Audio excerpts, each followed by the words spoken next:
Goal, Glory Days by Robert Rigby. Read by Vincenzo Galvano. Chapter 1. The large Christmas tree, elegantly trimmed in white and silver, stood in the entrance hall to the house, shining like a welcoming beacon. Santiago held his 3-year-old daughter in his arms and smiled as he saw the tree lights reflected in her big brown eyes. It was early evening, a time that Santi always looked forward to when he was at home. It was little Rosie's bedtime, and Santi liked nothing more than the moments they shared as he read to her from a favorite storybook while she drifted off to sleep. Over the Christmas period they had changed their routine slightly, pausing by the tree for a few minutes so that Rosie could take a lingering look at the lights and the glittering decorations. She was gazing now in wide-eyed wonder at the star on the very top of the tree. Santi squeezed her gently and silently told her himself for the 1000th time that he was a very lucky man. Becoming a father had changed him, made him grow up and be grateful for everything the game of soccer had given to him. More than anything, that meant his wonderful wife, Rose, and his beautiful daughter, Rosie. The sounds of music, chatter, and laughter drifted out through the closed doors to the living room. Rose was in there with some of their closest friends, and once Rosie was asleep, Santi would rejoin them. But at that moment there was nowhere in the world he would rather have been than standing there, gazing at the tree with the sleepy 3-year-old in his arms.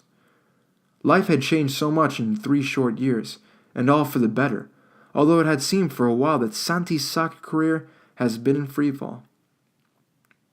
After the World Cup heartache, there had been a series of niggling but persistent injuries which had restricted his appearances for Real Madrid and given him no chance to establish himself in the international arena. And then a new coach had arrived at the Bernabeu Stadium, bringing in his own ideas, plans, playing systems, and transfer targets. Suddenly Santi found himself in the fringes of the squad. He had been finally fully fit, but getting even fewer first-team starts or substitute appearances. It couldn't continue. Santiago realized that to kickstart his career, he needed to move clubs. Rumors began to fly, with massive speculation and wild predictions in the press.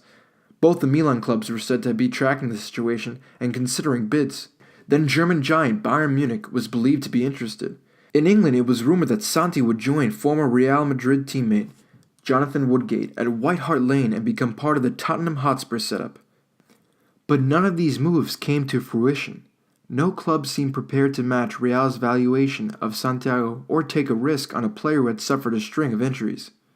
Everyone knew that Santiago Muñez was a world-class player, but the fear had persisted that he might be injury-prone. And then, almost out of the blue, a definite offer came in, an offer that Real was ready to accept. It was now up to Santi, who had been amazed to learn that the offer was from none other than his former club, Newcastle United. The Magpies wanted Santiago back. They never really wanted him to leave. Rose had been ecstatic at the thought of a full-time return to her hometown. But wisely, she left the final decision to Santi. It was his career. The move had to be right for him professionally, as well as personally. But Santi hadn't needed to think for long. It would be almost like going home for him too. Newcastle was a place where his whole adventure as a professional soccer player had begun. The place where he'd played his very best soccer. He had quickly decided he was going back to St. James Park, and back to the fanatical Newcastle supporters, known throughout the soccer world as the Toon Army. And before Santi had even made his return appearance, a new variation of a famous soccer song had been echoing down from the Gallowgate stand. "He's coming home! He's coming home! He's coming! Santi's coming home!"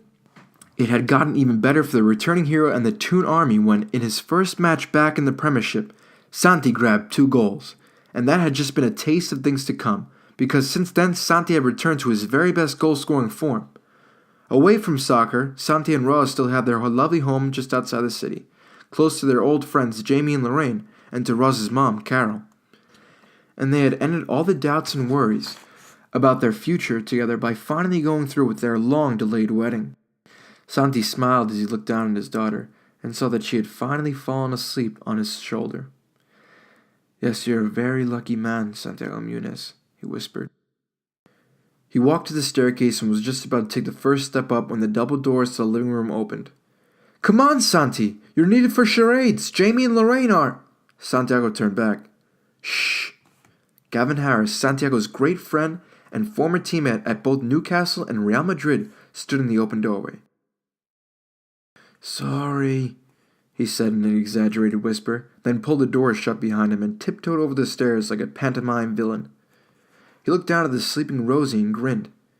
"She certainly is a beauty, mate. Lucky she takes after her mom instead of you." "Very funny," said Santiago. "Just don't wake her." Gavin shook his head. "Wouldn't dream of it." He glanced back at the closed doors and then spoke even more quietly. "So tell me, what'd you think of Louisa, really?" "She's very nice." It was Santi's turn to tease. "Much too nice for you." Louisa was Gavin's new Spanish girlfriend, the latest in a very long line of girlfriends. He sighed wistfully. "I think she could be the one." Gavin's reputation as a playboy soccer player had been well earned and would take a long time to live down, and he could see that Santiago needed a lot more convincing. "Look, I know you've heard it before, but I mean it this time, honest." Santiago grinned. "You sure it's nothing to do with the fact that her dad just happens to be the owner of the soccer club you're managing?" "No, nothing at all," said Gavin, looking wounded at the very suggestion.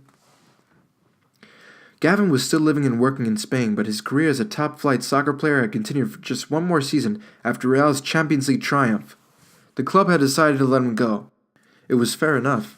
Age was against him. His body had taken a lot of hard knocks, and he'd been at the very top for a lot longer than many strikers. But rather than gradually slip down the leagues like many aging pros, Gavin had another plan. He loved soccer, and despite his lifestyle, he'd still find time to take his coaching badges. After a short spell away from the game, he surprised everyone by becoming a player-manager, not with an English lower league club, but with an ambitious Spanish Segunda B outfit, Bárdenas FC. And he was making a good job of it.